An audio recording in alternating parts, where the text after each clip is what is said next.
Good morning, this is Kelly Borsheim at borsheimarts.com. The weather has changed now, and so the direction of the sun is a little bit different. And that's good news for me because I can work in fresh winds with cool air. And also, I have more time in the mornings before the sun goes away because my umbrella functions better actually with the angle being different. Anyway, today I'm working with a lot of my fine diamond tools, files. I bought several groups of these different course levels many years ago in Austin, Texas from Harbor Freight. And they're a great little, they're all diamond encrusted, can you see? So I've got a group of them. This is a very fine one, but it comes in different levels. And you see how coarse that is. I hope the sun's picking that up because what I see is a little bit different maybe. Anyway, so, and then I have these.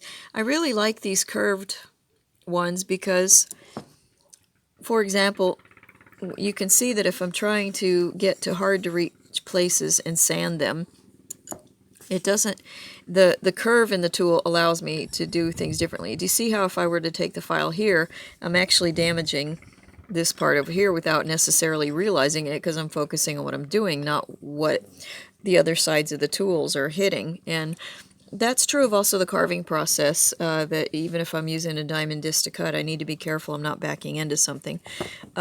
So, yeah, the curving parts are great because they allow me to avoid hitting something else and focus really on just what I want. And the reason I like this particular tool a lot is because it has no edges. And do you see how this one has an actual edge to it? That edge sometimes can put in a sharp thing when I'm not trying to do that. So while the flat actually helps me smooth something out, I also have to be careful it's not putting in straight grooves in a place that I really want rounded. And that's very easy to do. So I'm aware of that, and that helps. But so right now what I've been working on is refining the shapes. Now, do you see the shadow under the chin here? I can use that shadow to help me see the form better, and if I don't like that, I can, for example, carve in a little deeper here to pull in this shape a little more gradual to blend in with this other muscle of the face. I'm also looking at the shape of the mouth, and I see this is very sharp here. It also goes out before it goes in. This one's being washed with sun, so it's harder to judge, but before I noticed it goes way out before it goes down. I need to make this side a little bit deeper, I think. And then I can see that this lower lip, I'm not sure if I'm holding it right, this lower lip comes out more. Again, it may be a thing of the sun washing this side out. I have to turn it to see.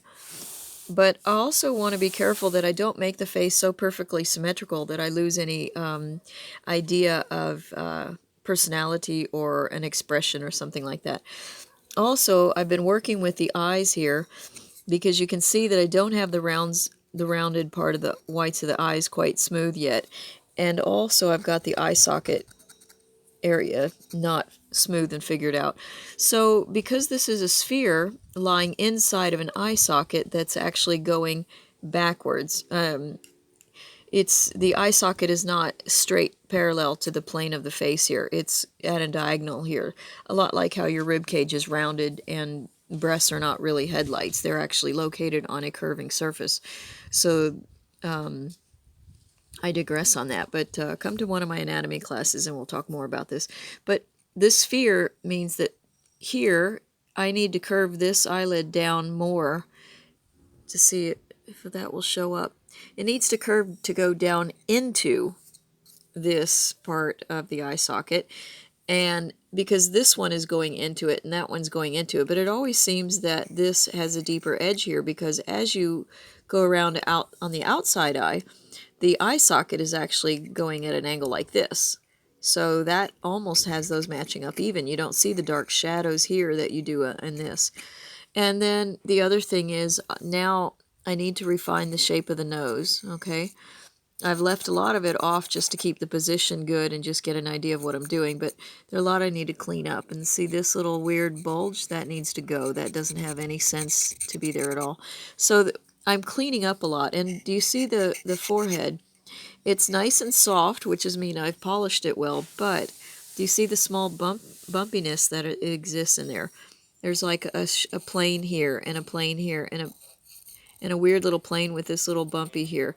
These things I need to be smoothing out a little bit more and then make this transition a little bit softer. Do you see how it's brighter here and then it goes to dark, dark? I don't want it to be quite so severe as all that. So that's where these fine diamond things come in, and I find it's very difficult to do this with a machine because a machine is too exaggerated too quickly. Now that's the face of Carolyn. The other one face is, I've come over here. You can see more clearly in the sunshine now that I haven't yet developed the three-dimensionality of this eyeball, and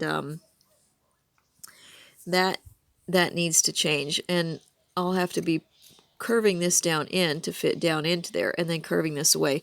This one is the most difficult eye I have in this particular composition because it's so close to the hair, because I want that sensation that the hair is kind of overlapping her eye like a sheepdog, as it sometimes does in the real life model.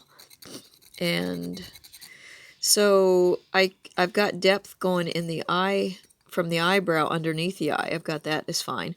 Also, I'll develop the nose a little bit. But I want to put more depth in the face here. You can see with the shadows on this side, I've got plenty of depth in this face. But now this is being washed out by sun. However, when I go back here into the hair, again, the hair confuses a lot of things and it makes it seem like I'm doing okay, when the reality is I need to be pulling these lines to go backwards more and not let the hair distract me too much. But it is a complicated thing to do because I don't want to lose one for the other.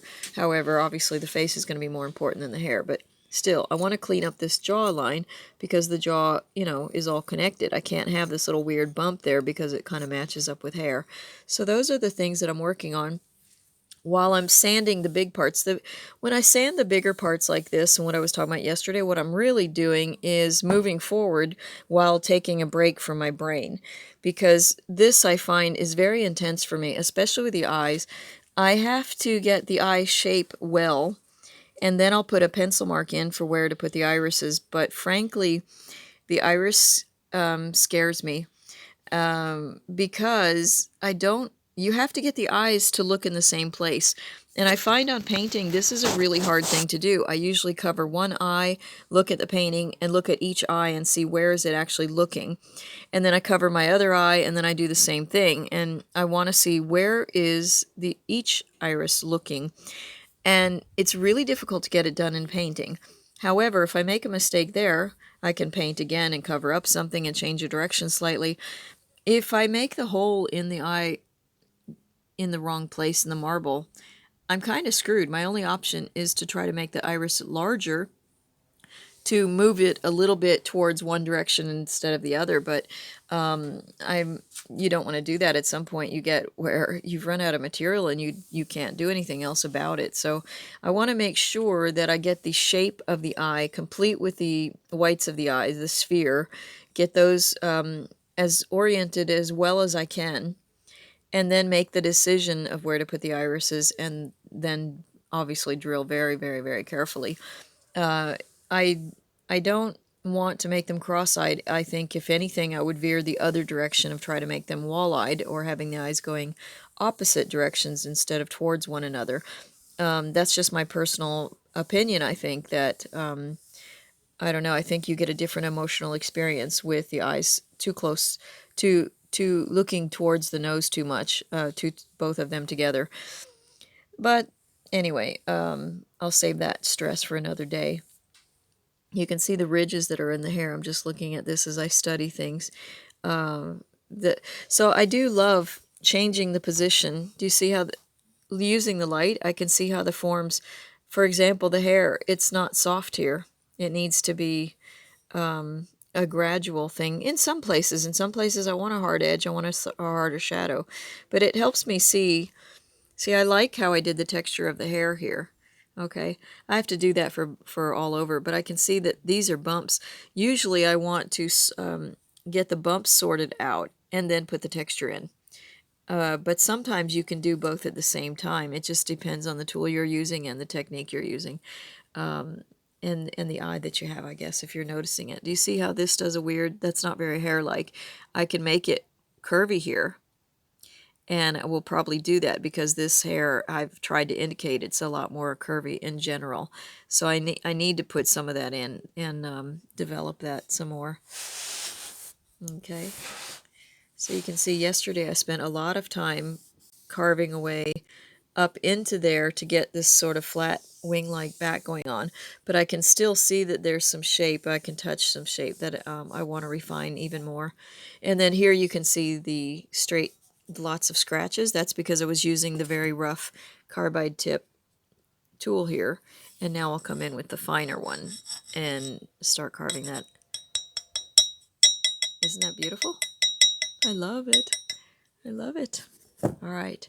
So, yeah, she's coming along, and I'm happy to have the season that I'm in, and lets me work more outside, being more comfortable, and able to see longer.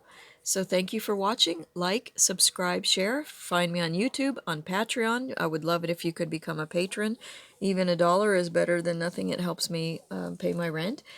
And anyway, Facebook, LinkedIn, Instagram, Pinterest, and Etsy if you're interested in any of my prints, digital or I print and ship to you. So that's it for the marketing for now. I'm going to put some more depth into these faces here, and I'm going to soften that line there.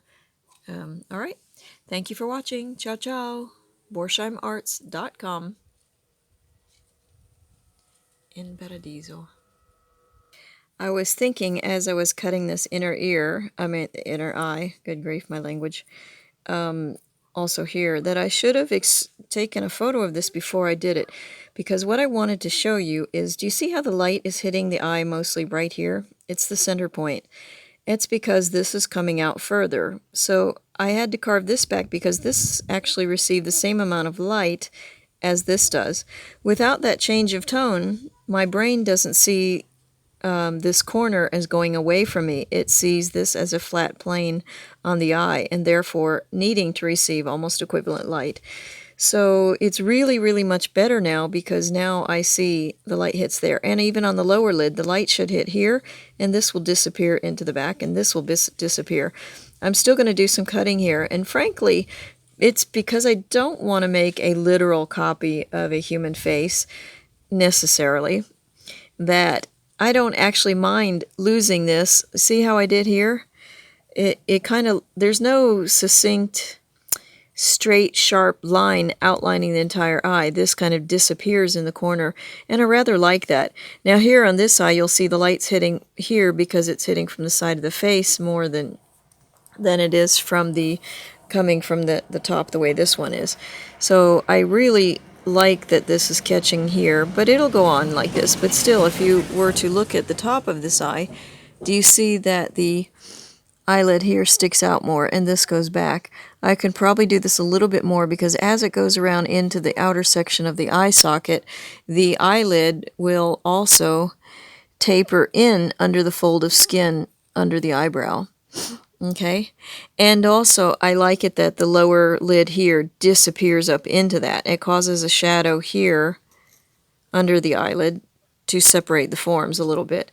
So yeah, but anyway, to show you this stuff, I apologize I didn't photograph it before, but let's see if I turn it this way. Do you see I still have the majority of the light hitting in the center, and this is still going in, so that's really good. And I'm going to pull this in here on the same, because I can see that I don't really have enough 3D there. So I hope you're finding this interesting. It's Kelly Borsheim at Borsheimarts.com.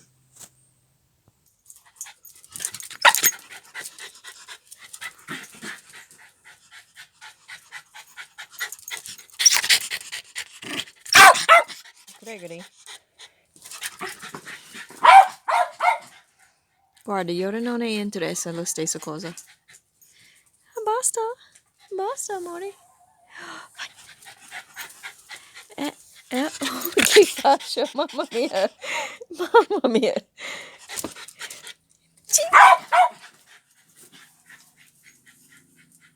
Tutti e due i cani. Sono una donna fortunata, giusto? Vieni, amore. Yoda. C'è bello. Ehi, sei bello. Però guarda. No. No.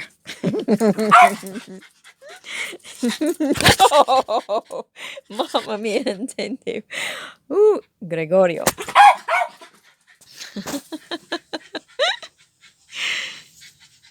È possibile per me fare il mio lavoro? Oh. Mato. Sei tremendo, Gregorio.